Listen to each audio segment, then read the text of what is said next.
तो दोस्तों पारस डिफेंस ने अपने क्वार्टर फोर के नंबर को डिस्क्लोज कर दिया है। तो चलिए देखते हैं क्या है क्वार्टर फोर के नंबर्स के अंदर डाटाबेस के लाख्स में दिया गया है। मैं आपको क्रोस में कन्वर्ट करके समझाता हूँ कैसे क्या हुआ है।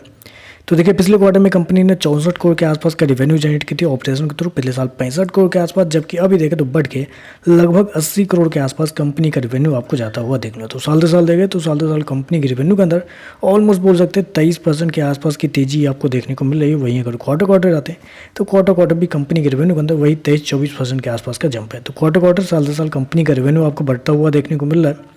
खर्चे की बात कर लेते हैं तो देखिए पिछले क्वार्टर में कंपनी ने 56 करोड़ के आसपास खर्च किए थे, पिछले साल 52 करोड़ के आसपास, जबकि अभी देखें तो कंपनी के खर्चे 73 करोड़ के आसपास आपको देखने मिले। तो कंपनी के खर्चे भी देखें तो कंपनी के खर्चे ऑन एन एवरेज देखा जाए तो थोड़े से ज़्यादा आपको देखने को मिले, क्योंकि इस क्वार्टर में अगर आप गौर करेंगे तो साल दर साल कंपनी का जो कॉस्ट ऑफ मटेरियल है वो ऑलमोस्ट डबल होता हुआ देखने को मिला है। जी हाँ, साल दर साल कंपनी का कॉस्ट ऑफ मटेरियल अगर आप देखते हैं तो डबल होता हुआ देखने को मिला है। जबकि मैंने आपको क्या बताया कि लगभग 23% के आसपास का जंप है कंपनी के रेवेन्यू के अंदर, लेकिन कॉस्ट ऑफ मटेरियल कंपनी का डबल होता हुआ देखने को मिला, जो कि थोड़ा सा यहाँ पे नेगेटिव है।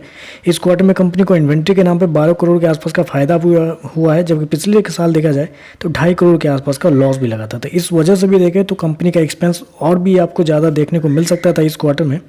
चलिए कंपनी का नेट प्रॉफिट क्या निकलता है वो देखते हैं।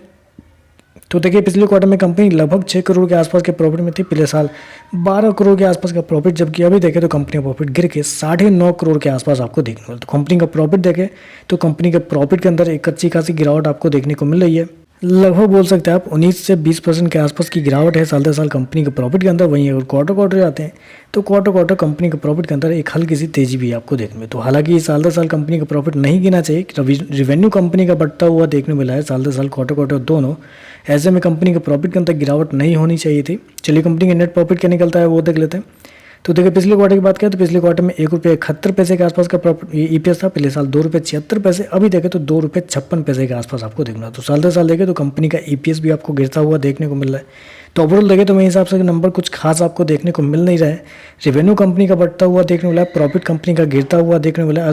सबसे मजे की बात मैं आपको एक चीज़ बताना चाहूँगा, शेयर का चार्ट मैंने देखा अभी थोड़ी देर पहले ही, मतलब फ्राइडे के सेशन में सबसे हाईएस्ट पिछले 2.5 साल में कंपनी लगभग 2021 के एंड में आपको लिस्ट होती हुई देखने को मिली थी ये कंपनी।